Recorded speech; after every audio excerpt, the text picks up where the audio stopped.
नमस्कार दोस्तों, मैं आशीष गर्ग, को फाउंडर एट धोलेरा ग्रुप, आप सभी का स्वागत करता हूं। 1 जनवरी से 15 जनवरी के बीच धोलेरा में रिकॉर्ड तोड़ विजिटर्स, सही सुना आपने, दूसरे राज्यों से 1000 से ज़्यादा विजिटर्स गए 15 दिन में धोलेरा शहर को देखने आए थे।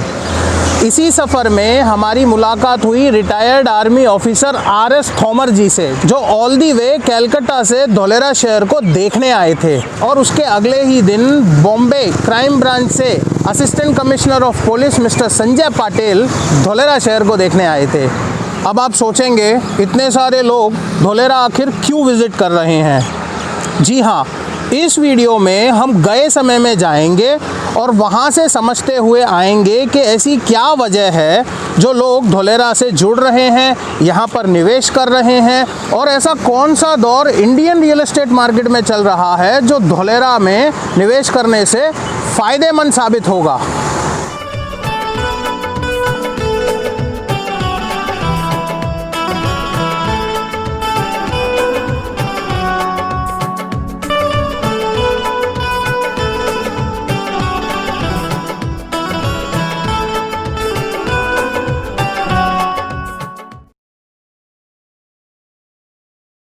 जिंदा हाथी के दाम लाख और मरे हुए हाथी के दाम 1.25 लाख।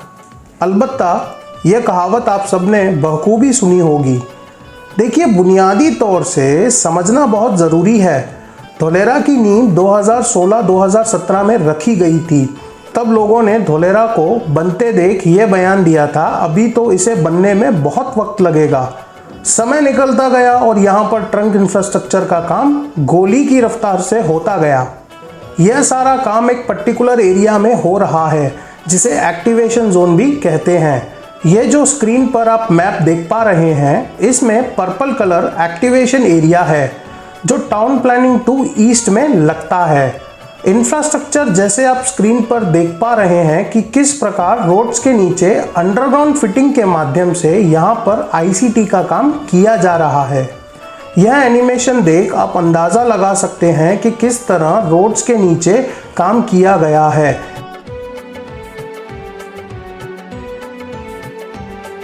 इस पूरे शहर को चलाने के लिए WTP और STP प्लांट बनाए जा रहे हैं। WTP यानी वाटर ट्रीटमेंट प्लांट, STP यानी के सीवेज ट्रीटमेंट प्लांट और CEPT यानी के कंबाइंड एफ्लुएंट ट्रीटमेंट प्लांट। इस चीज़ से पूरे शहर में अगले 100 साल तक पानी की दिक्कत नहीं आने वाली। तेज़ी से बदलते हुए इस दौर में हम सब देख रहे हैं कि इंडिया में मौजूदा शहर किस तरीके से अनेक प्रकार की समस्याओं से जूझ रहे हैं, जैसे पानी की किल्लत, बिजली ना मिलना, ओवर ट्रैफिक, कूड़े का ढेर और ग्लोबल वार्मिंग का खतरा। इन सब के जवाब में ही हिंदुस्तान में धोलेरा बेंचमार्क सिटी के रूप में तैयार की जा रही है। दोस्तों, ये जो रियल एस्टेट डोमेन है, आपको मालूम होना बहुत ज़रूरी है आखिरकार ये पूरा सेक्टर काम कैसे करता है। और ज़रूरी नहीं है कि अगर आपको 1 करोड़ की प्रॉपर्टी लेनी है तो आपके पास 1 करोड़ रुपए होना ही चाहिए। आप उस चीज़ को कम फ्रैक्शन में भी परचेज कर सकते हैं। अभी ऑन पेपर समझिए, जैसे कि आपके पास 1 करोड़ रुपए हैं और आपने उस रकम से रेसिडेंशियल या कमर्शियल कोई भी प्रॉपर्टी खरीदी हुई है।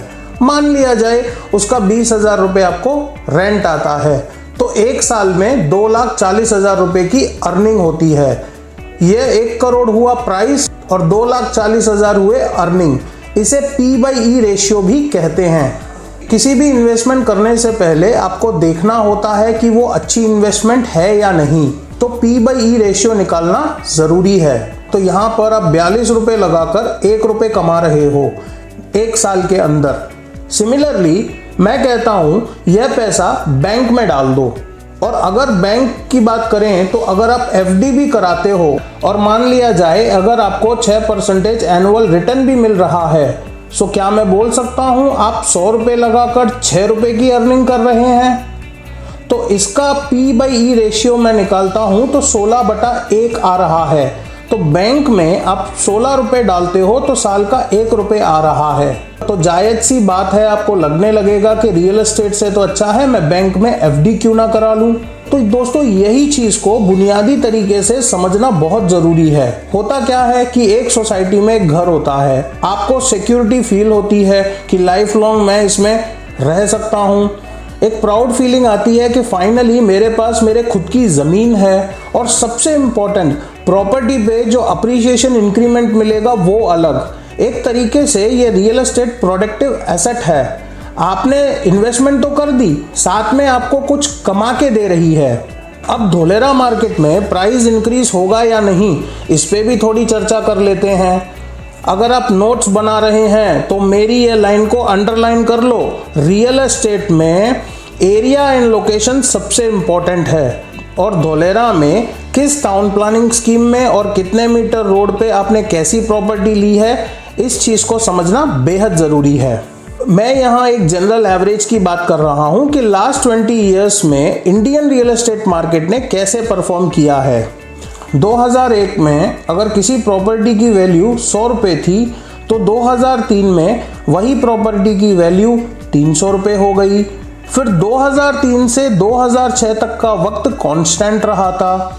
2007 से 2009 में वापस से एक बूम आया और वही 300 की वैल्यू लगभग 1200 रुपये हो गई थी। अगर आप यहाँ देखोगे तो यहाँ पर आपकी प्रॉपर्टी 3x यानी 3 गुना हो गई है, और यहाँ पर देखेंगे तो 4 गुना हो गई है। और फिर 2009 से 2014 तक देखा जाए तो वैल्यू 1400 रुपये हो गई है, और 2014 से 2021 तक यही चीज़ 1500 की हुई है। तो 2001 में अगर आपने 100 रुपये लगाए होते तो आपके पास आज 1500 रुपये होते। दोस्तों कहने का मतलब यही है, ये जो धोलेरा मार्केट में दौर चल रहा है वो 2001 वाला है। अभी अर्ली स्टेजेस हैं। इंडिया की सबसे बड़ी डेवलपिंग सिटी है, इंडिया का सबसे बड़ा प्रोजेक्ट है, मार्केट ग्रोथ होना ही है। अब आपको विचार करना है कि आप इस मार्केट में कौन से दौर का बेनिफिट लेना चाहते हैं।